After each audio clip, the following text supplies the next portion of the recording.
Bonsoir, merci d'être avec nous sur Journal de guerre. Au 90e jour de la guerre entre le Hamas et Israël, voici ce qu'il fallait retenir de la journée à 19h30.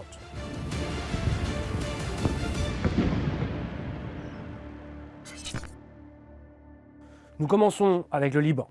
Les échanges de tirs entre Israël et le Hezbollah se sont poursuivis jeudi matin, après une nuit marquée par une vive violence qui s'est notamment soldée par la mort de 5 combattants du Hezbollah dans une maison à Naoura. En fin de matinée jeudi, les médias israéliens ont indiqué que le Hezbollah a tiré un missile anti-blindé vers la position Metula, touchant l'intérieur du bâtiment. Une information confirmée par le Hezbollah dans un communiqué officiel. La formation pro-iranienne a aussi annoncé avoir pris pour cible une position de soldats israéliens à Shtoula et d'avoir touché le point d'Al-Jarda et des équipements de surveillance au niveau de la position de Meskav. Sur le terrain côté libanais, l'ancien camp de prisonniers de Khiam a été visé par des obus au phosphore. Maïs el-Jabal ainsi que Houla, Wadi Salouki, Maroun el-Raz, Jebbin, Yarin, Kfarkela et Bent Jbel ont aussi été bombardés.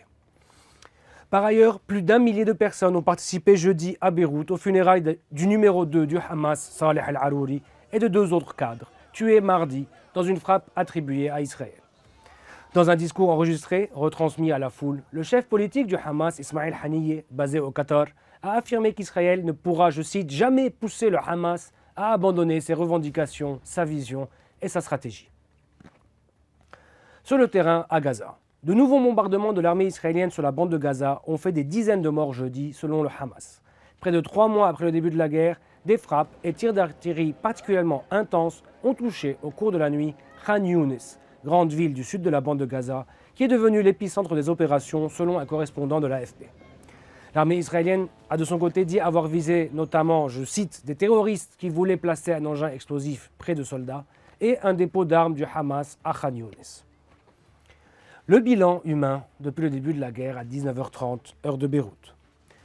Du côté israélien, toujours 1200 morts officiellement recensés par l'État hébreu depuis début novembre, un chiffre qui n'a pas changé selon les données publiées, malgré les annonces quotidiennes de la mort de soldats dans les combats. Du côté de Gaza, le ministère de la Santé a recensé près de 22 438 morts parmi les Palestiniens depuis le 7 octobre. Le chef de la diplomatie américaine Anthony Blinken et son homologue française Catherine Colonna ont discuté mercredi de mesures visant à, je cite, éviter l'escalade au Liban et en Iran, ce qui a fait savoir jeudi le département d'État américain. Les deux ministres ont échangé au téléphone de, je cite, l'importance de mesures visant à prévenir que le conflit à Gaza ne s'étende, dont des mesures visant à faire baisser la tension en Cisjordanie et à éviter l'escalade au Liban et en Iran. Tout cela selon un communiqué. Anthony Blinken, le secrétaire d'État américain, doit décoller jeudi soir pour le Moyen-Orient pour une nouvelle tournée régionale. Jeudi, le haut-commissaire de l'ONU aux droits de l'homme, Volker Turk, s'est dit très troublé après les commentaires de 2 ministres israéliens d'extrême droite qui ont appelé les Palestiniens à quitter Gaza, laissant craindre une expulsion forcée. Les propos des 2 ministres israéliens ont également été dénoncés par les États-Unis, la France et l'Union européenne, ainsi que l'Arabie saoudite, le Qatar et le Koweït. Merci de nous avoir suivis sur Ici Beyrouth. On se retrouve demain pour un autre résumé de la situation. Vous pouvez suivre toute l'actualité concernant cette guerre sur notre site web www.icibeyrouth.com sous la rubrique Guerre Israël-Hamas, ainsi que sur nos réseaux sociaux.